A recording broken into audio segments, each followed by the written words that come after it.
And so for fraud, you need three things. You need prospective gain, anonymity, and urgency. And this is like you steal something for $250,000 for cargo. Like, they ain't taking you to jail, bro. They're not prosecuting you. You rob a bank, they'll take you to jail. You steal cargo, they're like, sorry. You just sound like you know what you're talking about. And if you sound like you know what you're talking about, you can unfortunately get a carrier rep to tell you certain things. And that's why we have to trap it at the phone. There's no amount of acceptable fraud, but there is an acceptable amount of risk. Here's what I say. If you do it right, even in that acceptable risk, like, you're going to have a very good opportunity to recover that cargo if you're doing things right. Welcome to the Freight Show podcast. Today we're joined by Michael Caney, co-founder and CRO of Highway, to unpack one of the fastest growing threats in logistics, freight fraud, and how the industry is fighting back. Michael shares how digital freight tools open the door for bad actors, what really happens inside a fraud attempt, and why the question, who's actually hauling your freight, became the foundation of Highway's mission.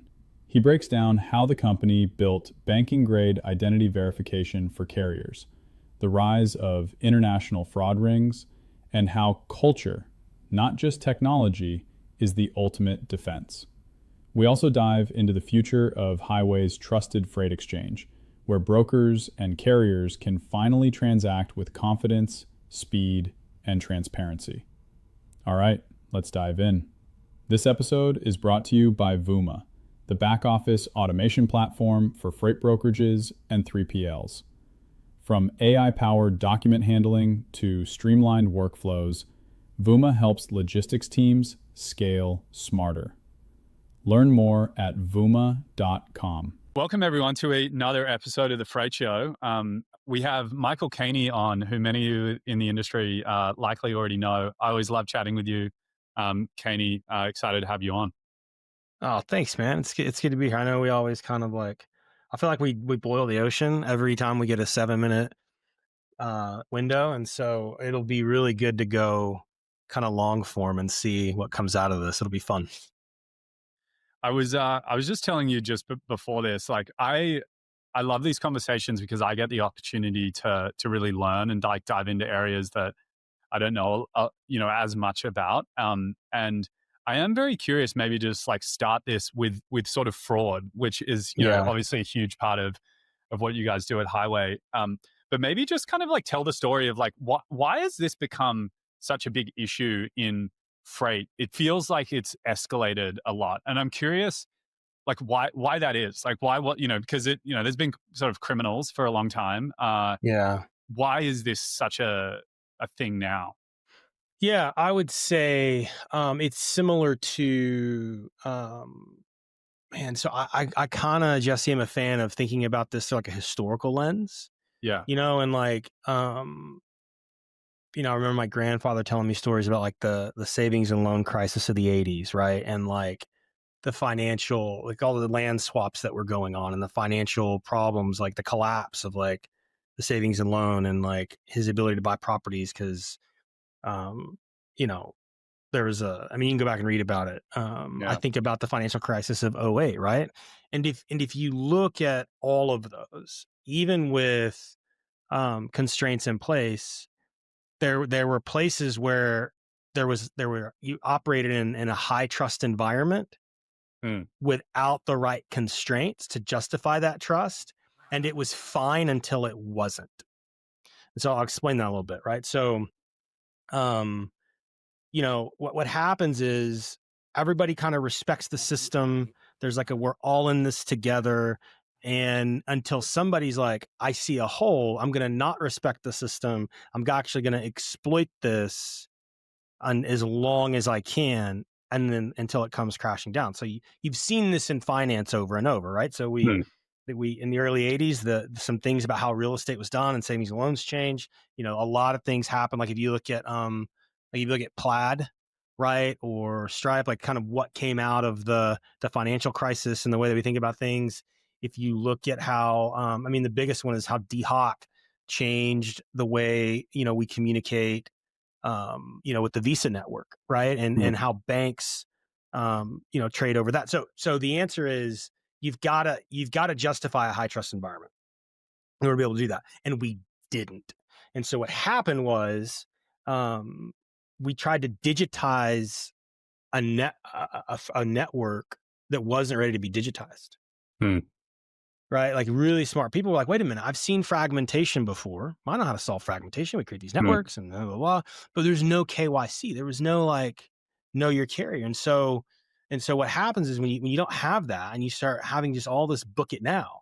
And we just said, like, we're going to go digitize everything. It's going to be great. But there was no Hmm. way to prove a carrier's identity. The way that really showed up for Highway, and the reason Highway kind of contextualizes to the finance world, the banking world, is because Jordan saw this at TriumphPay. So Hmm. for people that don't know, Jordan Graft ran the TriumphPay business inside of Triumph Financial.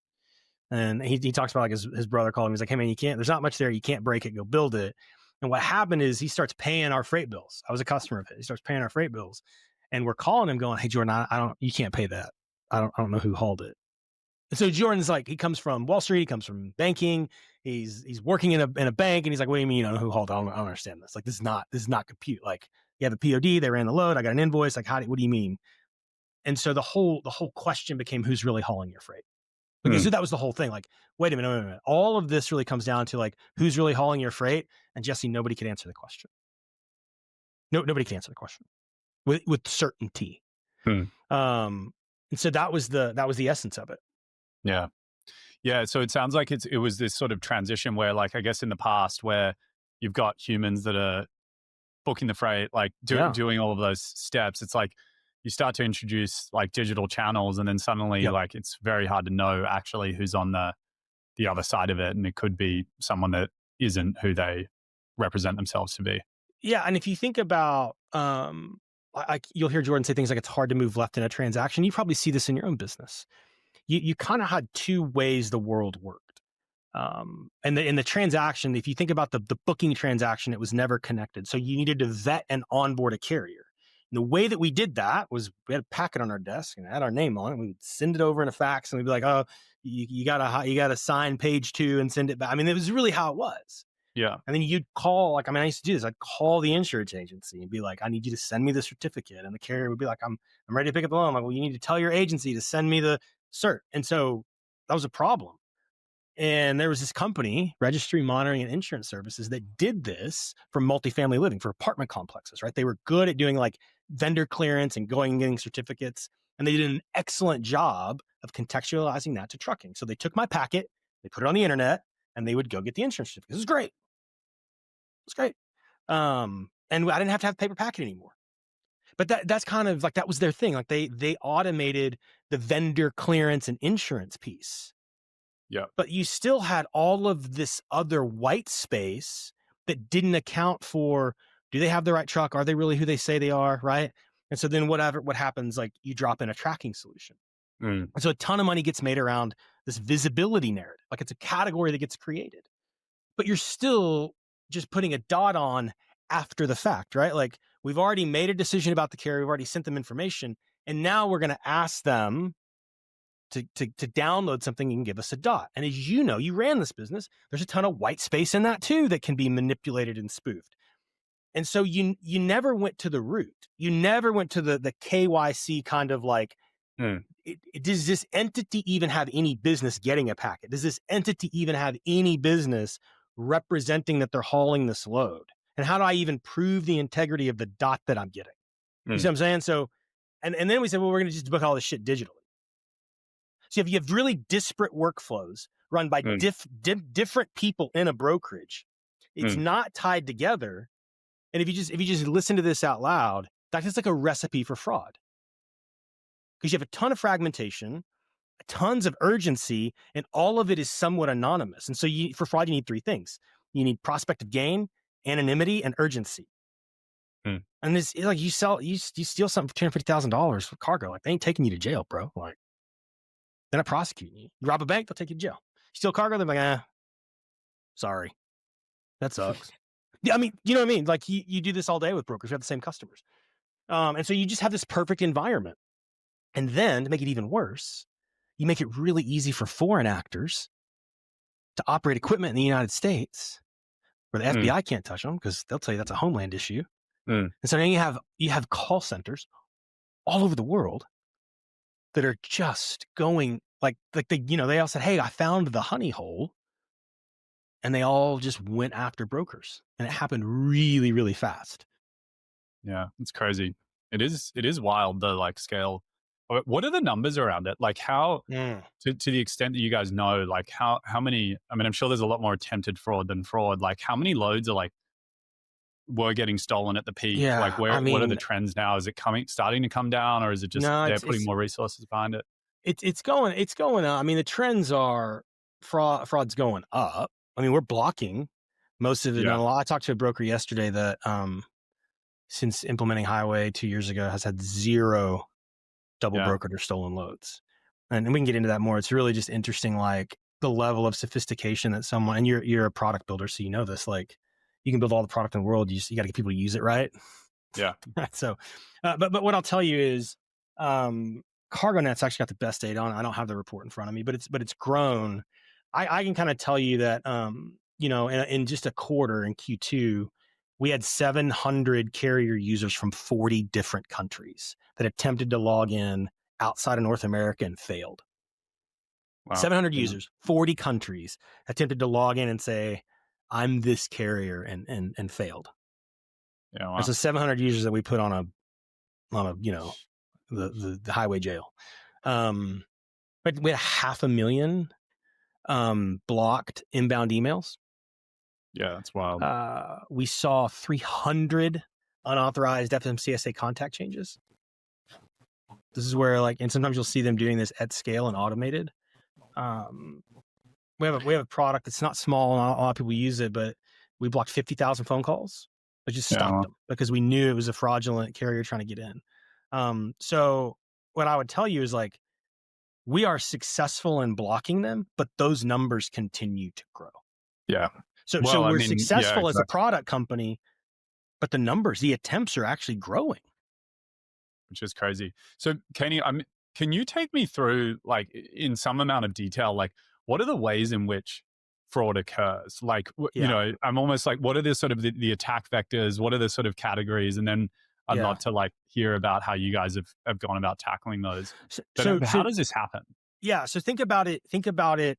Like fraud in anything, right? So, um, I mean, think about your own business, right? The integrity of your user table, the data that you're interpreting. I mean, there's just basic things in software development, right? That as a CEO of a technology company, you have to cover, right? Even for your own business, right? It's not different. And think about like elder abuse schemes where someone's trying to say like I'm stuck in Nigeria, and if you just liquidate your IRA and send it to me, I promise I'll pay you back. Um, it's not any different. It's about trying to gain access to information. Yeah. And if I can gain access to information, I can either convince the other party to do something, Mm, or I have enough information to go do that thing myself. So like think about what a phishing attempt is. It's an attempt to gain access to information.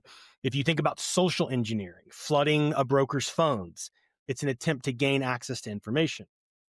And so let's talk about how it was and where it moved. Is that okay?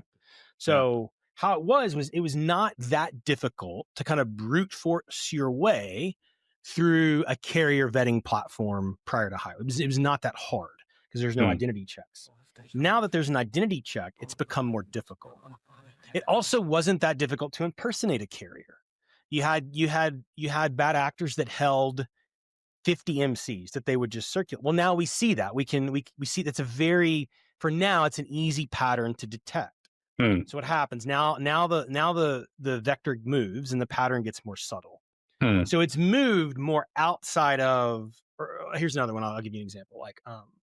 Like you probably have rate limits and you probably have things in your own software that like you look for anomalies in your database, right? So same thing. You get 1,000 brokers on and you see the behavior of a carrier, and they onboard a couple brokers a week, and then all of a sudden they onboard with 30 brokers in a day. You're just like, wait a minute, that makes zero sense. mm, And so you shut that down. So the point is like mm. the things that happen in the platform are easier and easier to detect. So then they move outside the platform.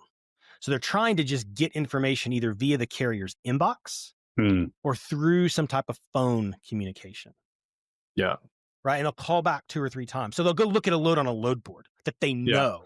And they'll call back and go, "Hey, I'm the driver that's supposed to be picking up your Procter and Gamble load in," because they just know they're seeing on a public load board, and they're good at this, Jesse, right? They're archiving this information. They're out web scraping, like they're building intelligence around what shippers have what freight where. Mm. They're watching which brokers posting, so they're just calling and pretending to be the driver. They're saying things like, "Man, I can't remember. I'm supposed to pick up over here," and they know how brokers work, and the broker will go, "Are you so and so carrier?" And they're like, "Oh yeah, that's me." Like they'll get the broker to tell them the carrier on the load. Mm. And so it's all just about trying to get bits of information that are enough for them to go in and get the load.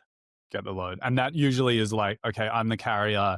This is, the reference number on the load. This is kind Yeah. of where it's picking up enough Yeah. that they can actually get access to. Yeah, hey, I can't get my dispatcher on the phone. I'm over here at the Coca-Cola plant Right.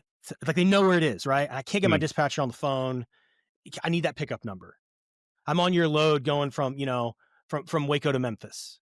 Right. Right. I'm down here at Saddle Creek and I need to get, I don't know if they still have it, but like I knew enough, like there's a Saddle Creek in Waco, Texas that sells, Slings Minute Maid. Like I could probably call somebody if Saddle Creek still has that business. I don't know if they don't. I could probably call a broker and convince them to give me a pickup number for a Minute Maid load at Saddle Creek in Waco. Yeah. Just because I know enough about it. You know what I'm saying? And so it's not that hard. You just sound like you know what you're talking about. Yeah. And if you sound like you know what you're talking about, you can unfortunately get a carrier rep to tell you certain things. And that's why we have to trap it at the phone system. We have to trap the communication. We have to lock down the load information in a secure environment where it's like, hey, I sent you the load information.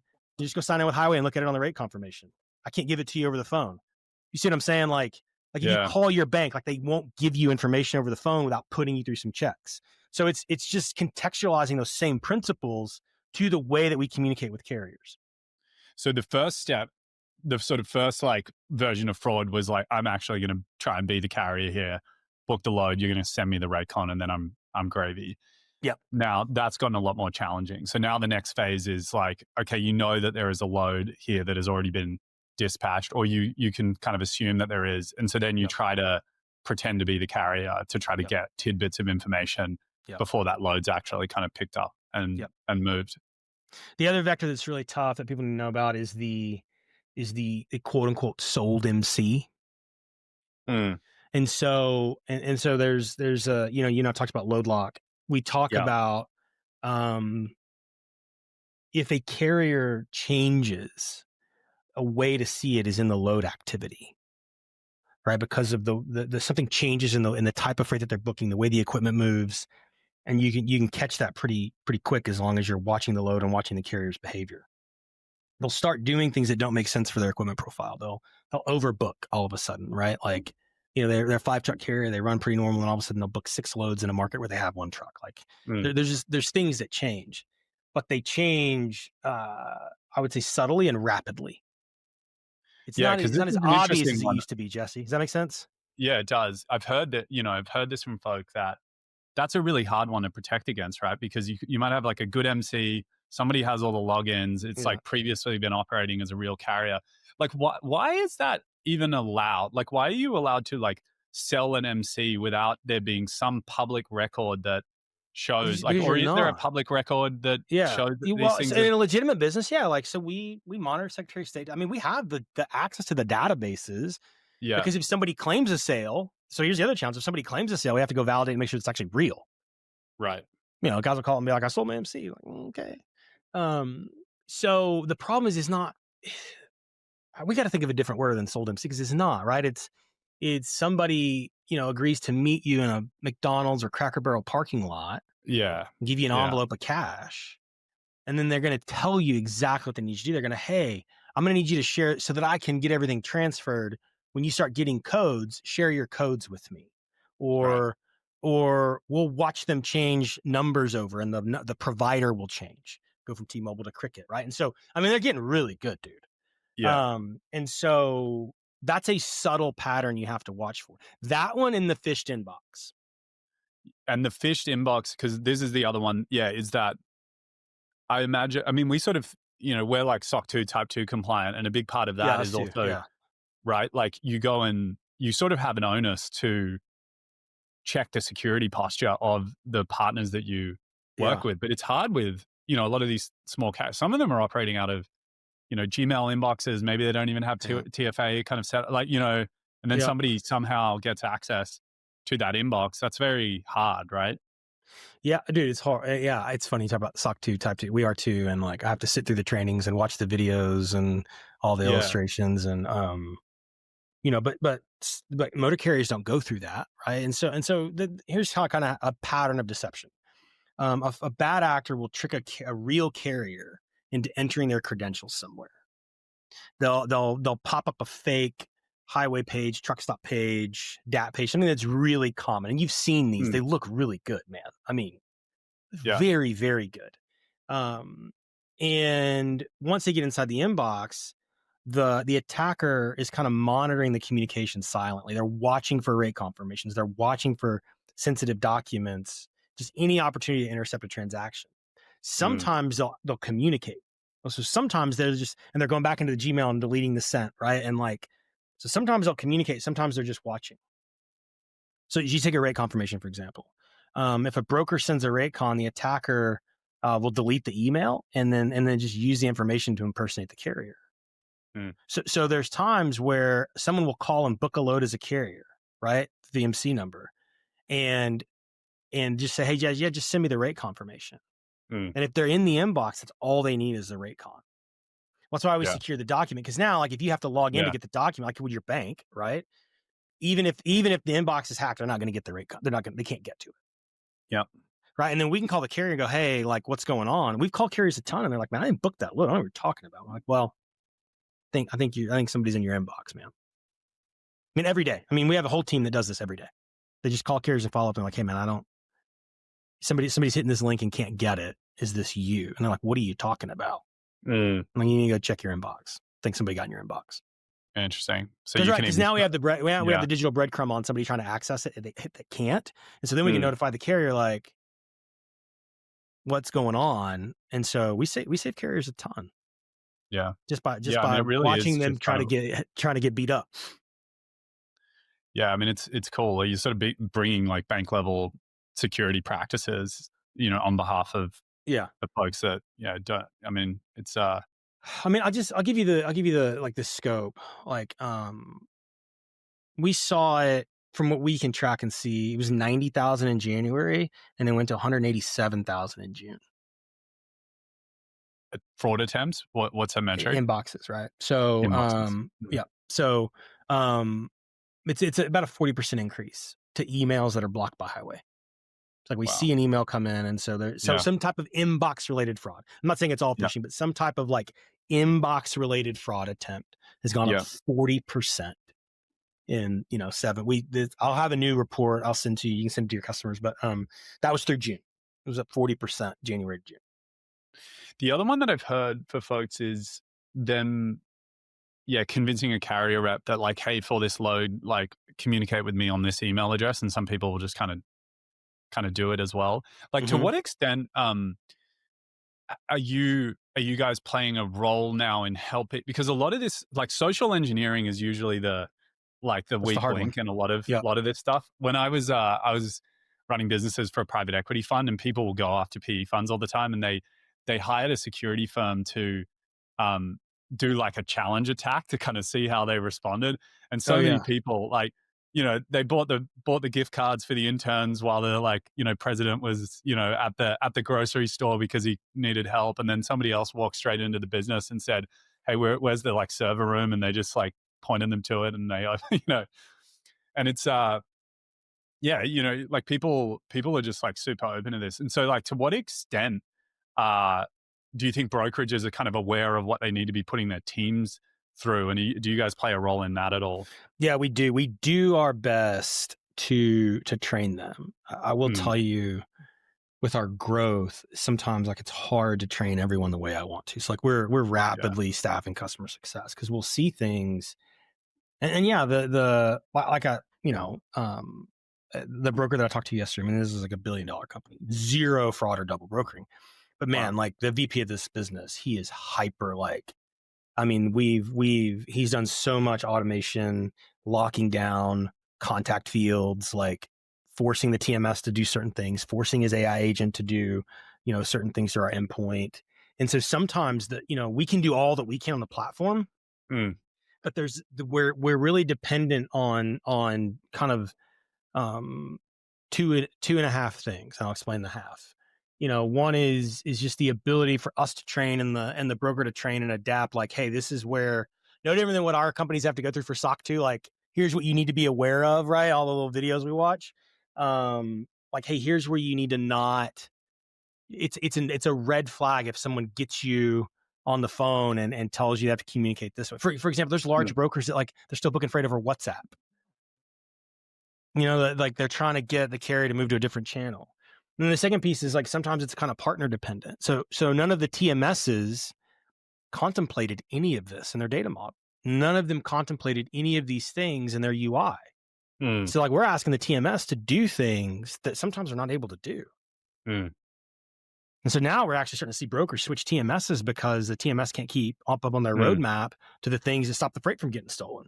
What would be an example of something that you would want a TMS to do that maybe? Yeah, I mean the big two things, right, are being able to so most of us can send load information, but there are webhooks that we deploy if there's an error, if there's an issue, right? And sometimes the TMS, they don't know what this.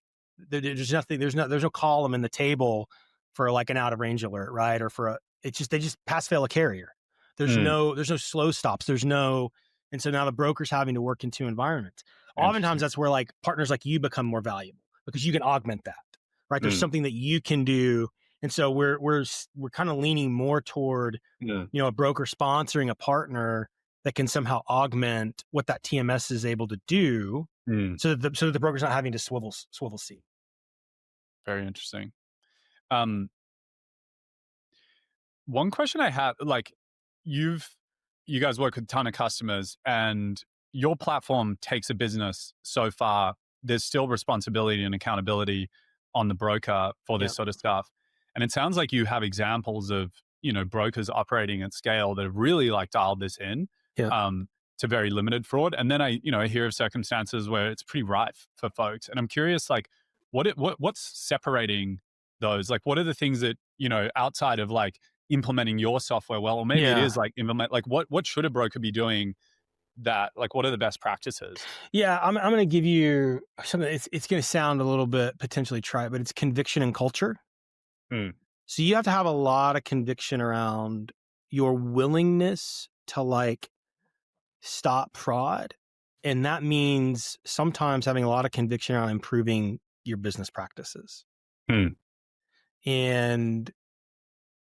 we'll probably get into this in a bit, but this becomes really evident when we start talking to brokers about how they book loads. I know this is a work stream you live in, and you start trying to provide them data enrichment to do better procurement, and you start hearing things, but we just like to post and raise the rate and generate calls. And I hear that as an old operator. I'm like, oh my God, I'd have fired you if you booked freight that way. That's the worst way to do it.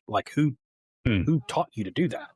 And so sometimes what a broker doesn't want to admit is that they kind of get what they deserve. Because there's some fundamentals you have to return to. And the ones that we see thriving, when you return to the fundamentals, the rest of your business improves, because now you have people taking a lot of responsibility for the transaction. And so just like fraud prevention has to be a culture. And it's why NIST compliance exists. It's why SOC exists, right? Because those things are saying, since you brought it up, you go through an audit, and they audit all of your departments, and they audit all of your controls. And so it becomes a cultural mandate, right? This is just how you're going to operate. And the best brokers, they adopt it as a cultural mandate. This is just how we do and think about the world, which means they're willing, instead of looking for reasons to say yes, they're willing to say no. And so if I were to just kind of give you a category, a rubric to think about, if you're always looking for a reason to say yes, your shit's going to get stolen. Mm. Yeah. Like, you just say no. Right. And then if the carrier's fine, like, make them come back to us and fix it. Make them come back to us and fix the anomaly. We'll help them heal. We'll help them. So like one of the things we do, Jess, is we track overrides. We look at the correlation between overrides and negative instances, right? And we start to kind of plot that as a best practice with brokers. And we're like, look, you've got these rules, but you don't obey your own rules. Like, I can't help you And if you're not willing to abide by your own does that show rules. up in the data? And the overrides being bro. highway signals like an alert, and then you can manually override those in the system, and you do start to see correlation. Yeah. So one of the things we talk about is like risk lives in a matrix, right? And so, you could, like, one of the things that you could do, like at Vuma, is like look at our classification endpoint and automatically like direct a carrier based on how a broker classifies them, right? So like, oh, they can haul high value cargo or they cannot haul high value cargo, right? So you could do certain things in the broker's automation, like with your platform, based on that risk class. But sometimes what we'll see is like a broker will set a strict risk class for a certain type of customer, but they'll need a truck, and then they'll go change something, and then like bad things happen. And why, right? Because the bad actor's looking for that load. They're not looking for the Niagara water load, Jesse. They don't want that load. See what I'm saying? Like, they don't care. That's not the one they're after.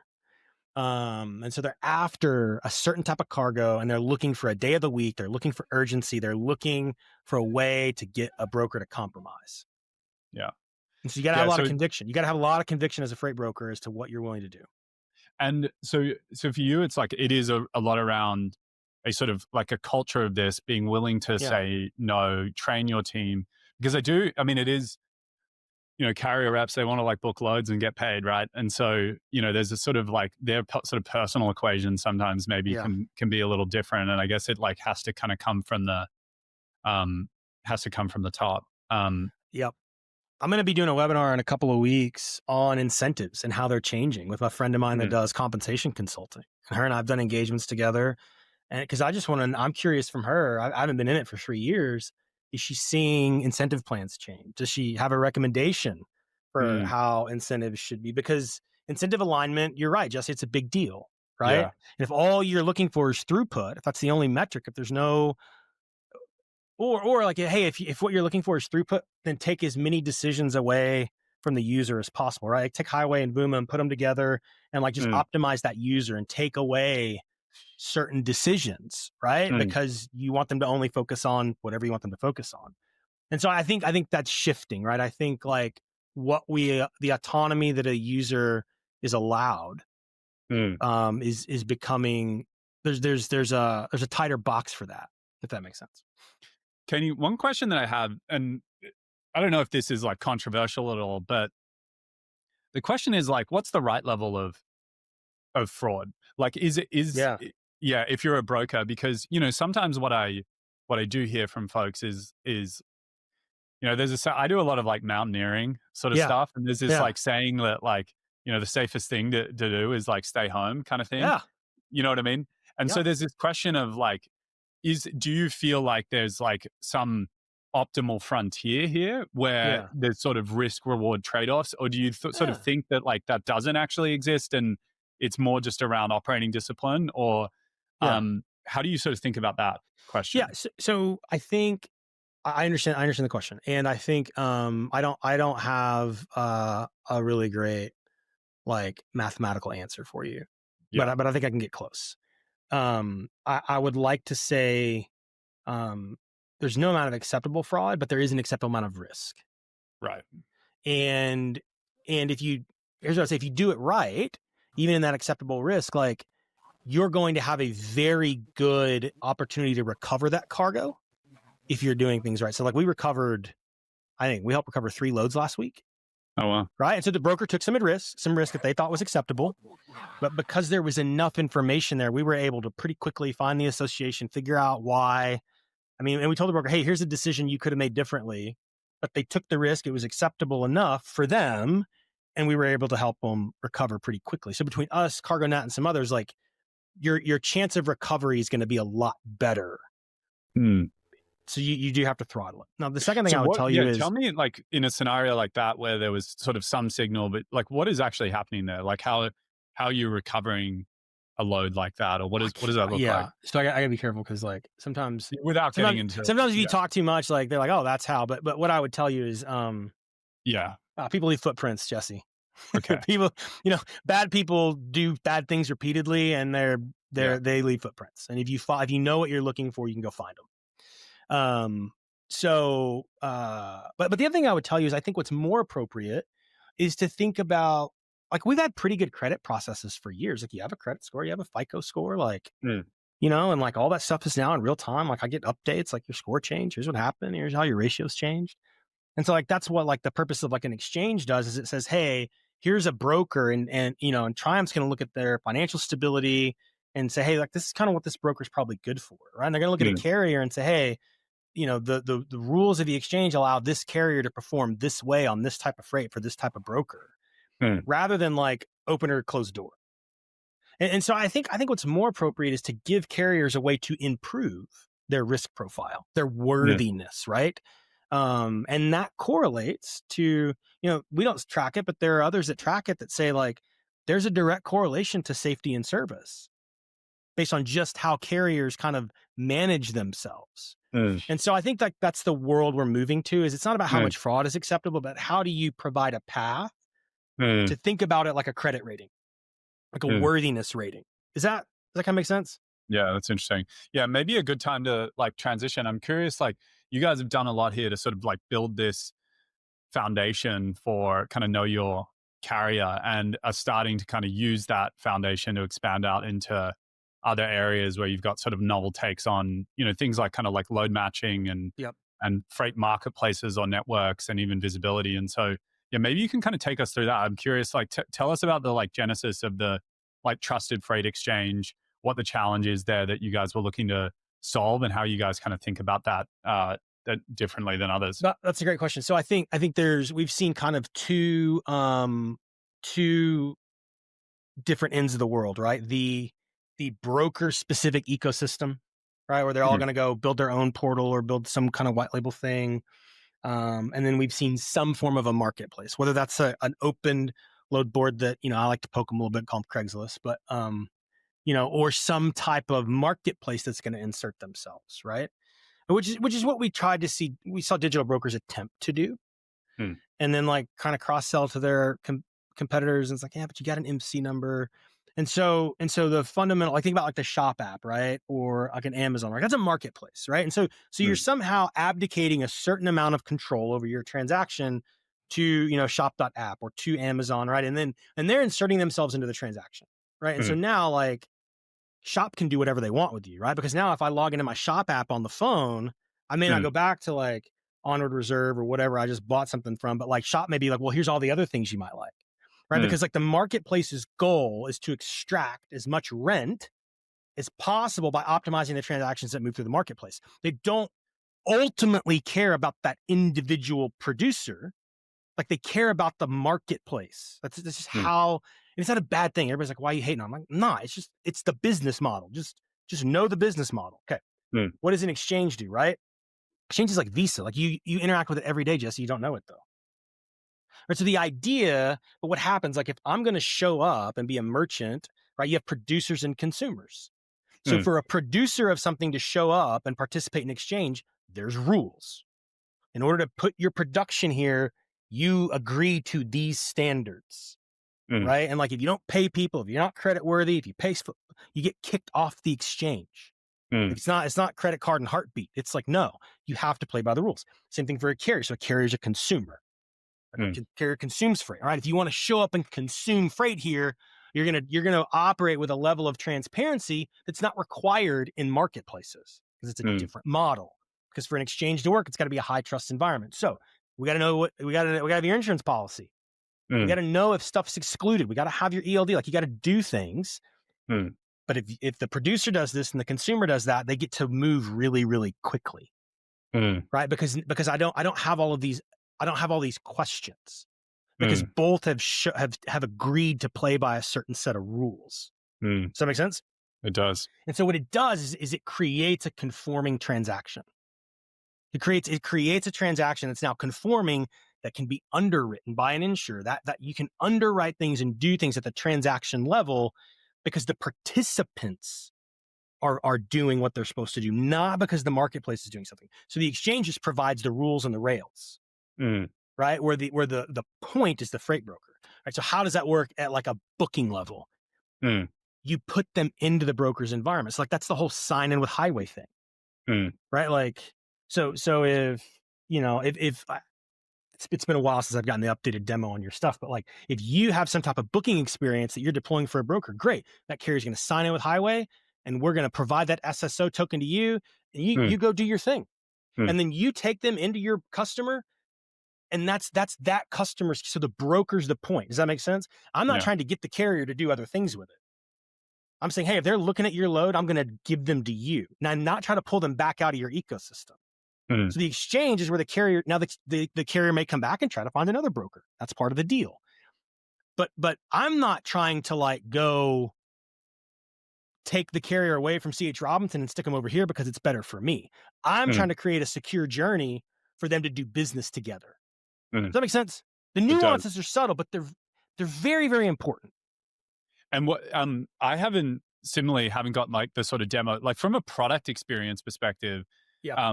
I understand kind of what you're sort of bringing to the table is a set of like norms and protocols and almost Yep. guarantees about like who's at the table here that like reduces friction for those transactions. Yep. Does a carrier have the ability to kind of log into that experience and then navigate to one of their other Yep. Mhm. partners? Yeah. Yeah. Okay, And yeah, so think about this, right? You've seen this over time, right? The actual workflow of a motor carrier is I'm going to go log into my two favorite brokers and see them first. I'm going to log yeah, into AT, I'm going to log into Robinson, I'm going to log into Mode, or I'm going to log like there's a thing that they do. mm, So in TFX, like you can just sign in.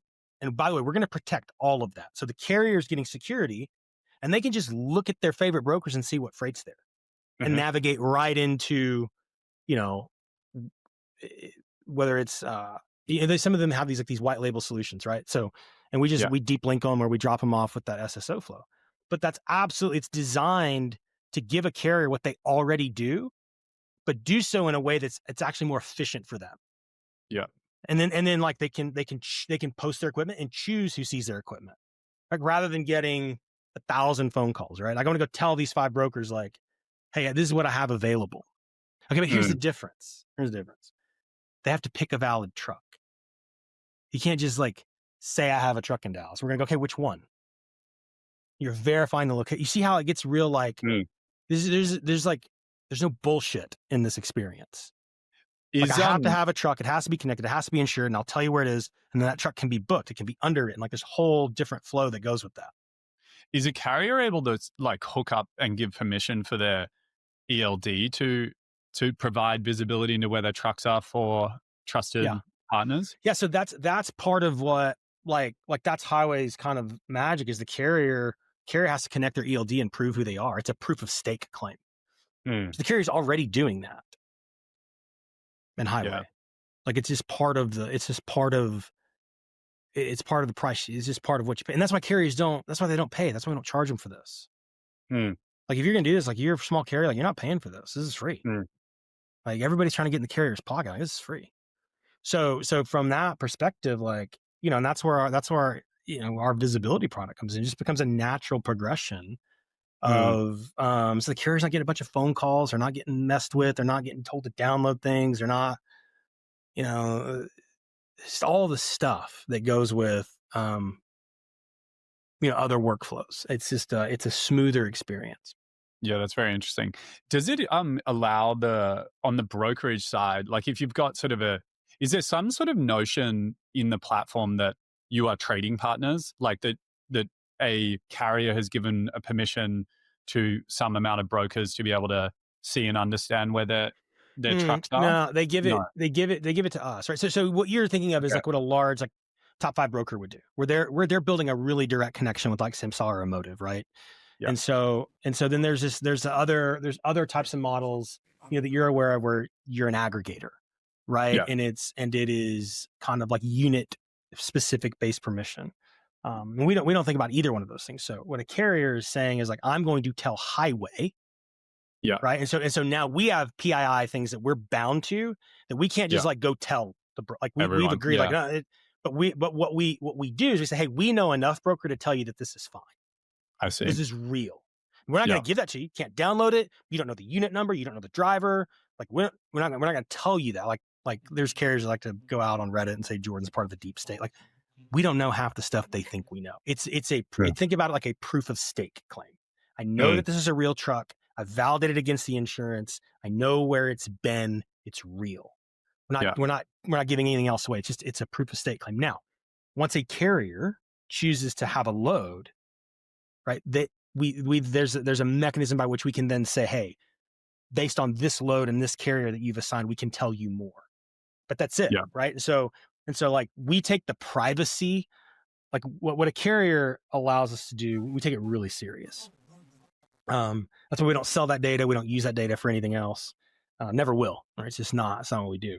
So does that kind of make sense? Like there's a kind of a hierarchy of, and there's sort of a layer there where, because you conceivably could have access to a lot of information. So like treating that with a lot of trust, and then making sure that if, like, I mean, that sort of makes sense. So there's like one aspect, which is the trucks exist. They are kind of what they say they are. These kind of all make sense. And then I imagine at sort of a load level, you could start to then offer, hey, yes, like this truck is moving this load. And no, we do that. And so that's what load lock is. We auto assign it. So like Highway is looking out and going, all right, there's 3 trucks that could pick this up. Let's start watching them.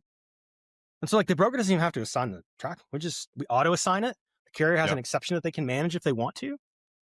And so like the perfect load is no touch. And we have thousands of them where just nobody touches it. We just auto assign it and it moves and the carrier doesn't get bothered, and it's beautiful. But the thing that happens too is if somebody is impersonating a carrier, if they find their way in, we go, wait a minute. How did they assign this carrier to this load? And there's no trucks. And so we'll call the broker and go, hey man, you need to do something about this alert. And they'll be like, yeah, but they're tracking through so-and-so. And we're like, what? Not with their truck, they're not. Right. And so they'll go and look. And I mean, there's been plenty of times that they've like bounced the carrier at the dock and found out like they were going to steal my load. Because there's just it doesn't, right? Or there are a carrier breaks bad. So what happens when a good carrier breaks bad? They've got 2 trucks in the market. Breaks what? They break bad, Breaking Bad, like the like the show, right? So they were fine, and then all of a sudden they decided to go double broker a whole bunch of loads. You see an overbooked alert. Okay, I got 2 trucks in Dallas. I got 10 loads assigned to me. Like you ain't moving 10 loads with 2 trucks, my man. And so like there's all of these things that you can just see, and like it's no touch. Like you don't have to touch it. Yeah. Super interesting. Caney, we've got like a few minutes here. And so maybe like kind of paint the sort of picture for what you sort of like think this looks like kind of at scale, like sort of fully rolled out. Like what is the kind of like future of these interactions look like from your perspective? Yeah, I think there's a world where a carrier is able to go into an environment like the exchange, take exactly the loads that they want. They're securely logged into the broker's digital experience. The broker's able to automate that, and the carrier is able to take advances and get paid almost instantaneously because we can prove it. We know that it's a real truck. We know that it's insured. And so part of the other half of this, Jesse, the problem we're trying to solve is this issue of like just cash flow and liquidity for the carrier. Like it takes them too long to get paid. They have to do a lot of things. They have to download, like it's never been harder to be a motor carrier. You got to think of a way to just keep the liquidity moving. And so like part of the Triumph partnership is like, if they have a load pay wallet and it's a Triumph Pay customer, like that carrier can get paid in their digital wallet when they deliver. Like that's what an exchange does, right? Like Visa's not worried about that transaction coming through. You know what I'm saying? Like that's the future. Like the future is a secure environment. And then you're always going to have Craigslist. You're always going to have things that operate outside of that, right? You're always going to have, people trying to get your Venmo and scam you. It's not like fraud in the consumer space. Consumer payment space doesn't exist. But there are networks that are pretty dang secure. And I think that's what we can build, right? And I think what happens is like the broker stays the point. And I just have this belief that like in the same way that Zillow couldn't disintermediate the realtor, I don't think you're going to disintermediate the broker, but you get to create a standard, right? Now you're Mm, creating standards that create conforming transactions. And by extension, shippers get a better experience mm, because they can select brokers based on the standard that the broker is willing to enforce. And mm, the shipper doesn't have to do the crazy procurement exercises that they do mm, because they can rely on really good brokers who are really good at managing the long tail. The reason that that's important is because you probably see this in with your own customers too that we share is like the long tail of the trucking market's getting longer. Like the mm, large irregular route truckload carrier isn't as common as it used to be. By irregular mm, route, I mean like I got 100 trucks and I just run them. Like those are pretty tight networks, man. Like they're dropping trailers. And so that 20 truck or less fleet is going to mm, continue to be very, very important. mm. And just a shipper has no business managing that. They just have no business doing it. Yeah. Zero. And so that's what brokers are for. Yeah. Caney, I always appreciate these conversations and like hearing your perspectives on things. I think it's especially cool just given, I mean, you've just got like deep experience in this space. And I think like you guys think about these problems from a like very first principle basis that Yeah, thank you. I really, really like and appreciate. Thanks, man. I appreciate it. And I'll say too, like as somebody who worked in private equity, who came into this space, kind of during the investment boom, if you will, you're one of the few people that's actually curious about what guys like I do. There Mm, was this like world where like a bunch of kids from Silicon Valley tried to come in and tell us we were a bunch of stupid truck brokers and they knew the world better. And to my knowledge, none of those companies have done very well. And I mm, really appreciate like your genuine curiosity about like, I always feel like you have an like appreciation for like what we've gone through as operators. mm. And man, not a lot of non-industry technology founders have that. And you do. And I appreciate that about you.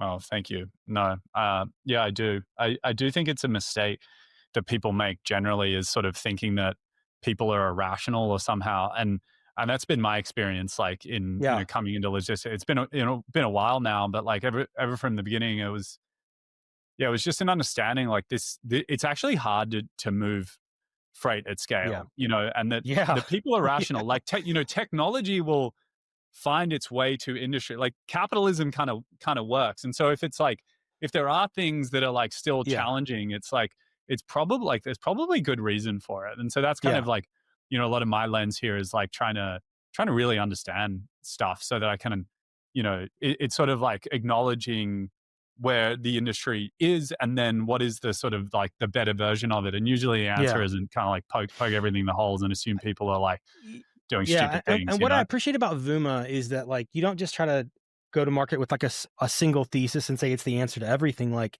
you kind of have a unique solution suite that I don't think a lot of people um have replicated well. Because I Mm, think as you've evolved, like you've thought about different parts of like the life cycle of a load and the way a user works, and so then I would just encourage people like to look at Vuma because there's a you just you have you don't have like a one size fits all approach. And I think the way you think about the solution is unique compared to some other companies. Hmm. Well, I appreciate that. Caney, thanks so much for the time. Really enjoyed this conversation and learned a lot. Oh, so much fun. Thanks for having me on, man.